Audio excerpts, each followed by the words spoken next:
Շարունակենք այս տիրադավների թեման անցնենք օրինակ Գեղամ Նազարյանին, ով մեր հրաշալի զոհված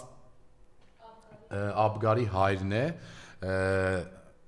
Ես նայեք երկու տարբեր մարդիկ, մի անձնավորություն Աբգարը, ով կյանքը չխնայելով զոհվել է հայրենիքի համար, եւ մյուս անձնավորությունը եւ թող ինձնից մենք ճանաչում ենք իրար, ես եւ Նազարյան Գեղամը, բազմաթիվ անգամներ իրար հետ շփվել ենք, խոսել ենք, այ ինչպես եթերով եւ հեռուստատեսությամբ, այնպես էլ ինձ Գեղամ Նազարյանը օրինակ Նիկոլին անեծքներ էր տալիս, Նիկոլին մեղադրում էր իր որդուն սպանելու մեջ, չէր դե դուք տեսել եք նրա հանրային կարծիքը Նիկոլ Փաշինյանի ՔՊ-ի եւ երկրում ստեղծված իրավիճակի մասին, հիմա այս անձնավորությունը հայտ է ներկայացրել 2026 թվականին քաղաքացիական պայմանագիր կուսակցության ցուցակով падգամավոր դառնալու համար։ Ես ուղիղ եթերով ոչ մի վիրավորանք չեմ տա Գեղամ Նազարյանին, ես վիրավորանքները կթողնեմ ձեզ, որպեսզի դուք կամ վիրավորանքները չէ, ես չեմ էլ մարդկանց ուղղորդում, որ վիրավորեն տալ այս անձնավորության եւ այս անձնավորության նման մարդկանց որակումը,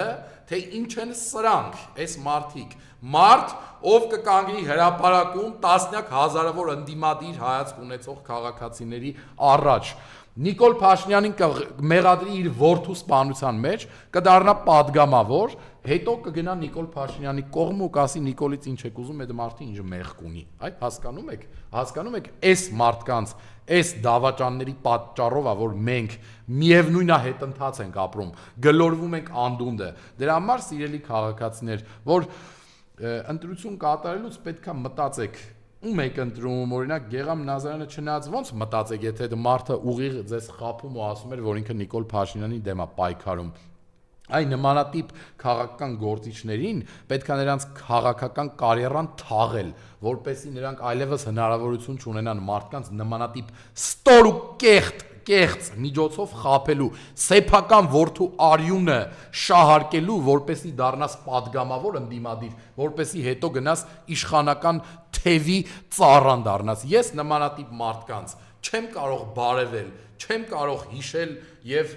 չխոսել նրանցից, չասել նրանց, ցույց չտալ նրանց արածը, հիշելով, եթե ես նրանց հետ ինչ-որ տեղ ինչ-որ բան եմ խոսել կամ մոտիկ եմ եղել, որովհետև նման մարդիկ անսկզբունք են, վաղնել Նիկոլին են դավաճանելու, Նիկոլն էլ իրանց հա դավաճանելու միշտ ոնց որ անում է եւ արժանին միշտ գտնում է։ Եվ եթե նմանատիպ падգամավորներ կան ընդդիմությունից գնում են նիկոլական են դառնում, դա շատ լավ է, որովհետև մենք ինքնամաքրվում ենք։ Եվ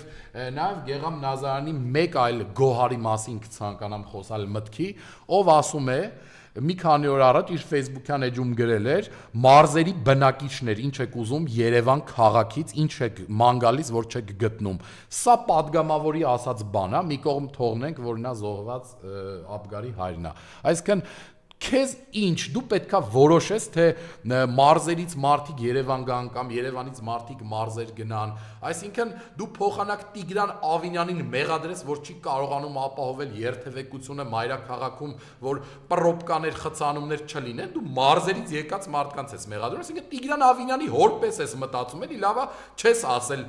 օպելով համբալներ, ինչ գործ ունեք մայրաքաղաքում։ Այդ քո նման մարդկանց պետքա կլինի Նիկոլ Փաշինյանի ցուցակով թե ում ցուցակով մեկ ձայն չտայց ժողովուրդը, որ ձեր նմանները չհայտնվեն ամենաբարձր ամբիոններում, մի հատ էլ չքննադատեն, նախ չծախվեն գնան դառնան նիկոլական, հետո էլ չքննադատեն հասարակ ժողովրդին, ով ամանորյա երուզերի մեջ իրենց գործերն են անում։ Տո քեզ ինչ մարզից ով աուրեք է ինչ անում, այդ տղա, դե արյու մի ասա։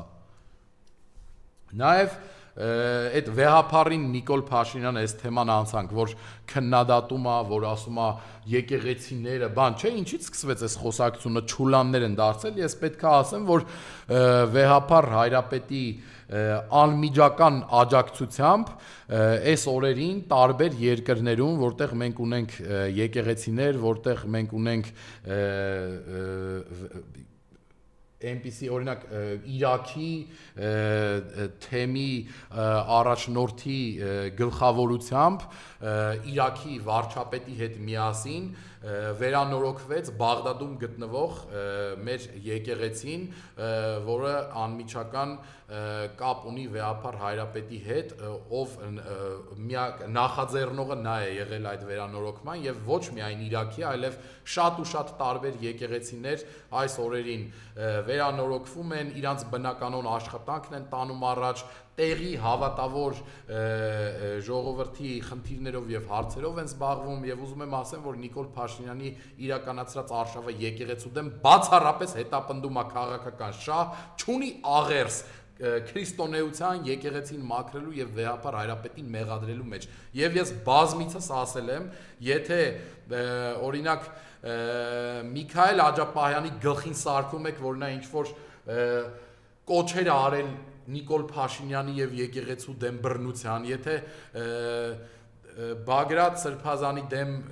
տերորի գործեր եք կարում եւ ասում, որ նա տերոր է պլանավորել, եթե Արշակ Սրբազանի դեմ կեղծ տեսանյութ եք սարքում, Վեհափարին էլ վերագրում եք, որ երեխա ունի, եթե նույնիսկ Նիկոլ լսում ես, այդ բոլորը իրական լինի,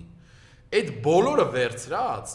քո գործած մեղքերի դեմ ոչ մի բան են, որովհետև եթե օրինակ մեղադրում են Վեհափարին երեխա ունենալու մեջ, դու 5000 տղու կյանքից ես զրկել ես, դու մարդկանց ասել ես գնացեք կռվեք Արցախի համար, սպանել ես այդ տղերքին, հետո ասել ես, որ Արցախը մերը չի, բայց այդ դեպքում չէիր ուղարկում Արցախ կռվելու այդ մարդկանց, բայց այդ դեպքում Հայաստանից ինչի օգնություն չէիր ուղարկում մեր արցախցի եղբայրներին, երբ շրջափակման մեջ էին, բայց դու մարդասպան ես, 5000 տղու գլուխ ես կերել, դու նաև քո հարցազրույցներից մեկի ժամանակ ասել ես, մեկ մարդ սպանողը մարդասպանը 5000 1000-ից ավել մարդ սպանողը ականավոր հրամանատար է։ Այ դու ինչ ասել ես անում ես։ Դու սրբություններ չունեցող մարդ ես։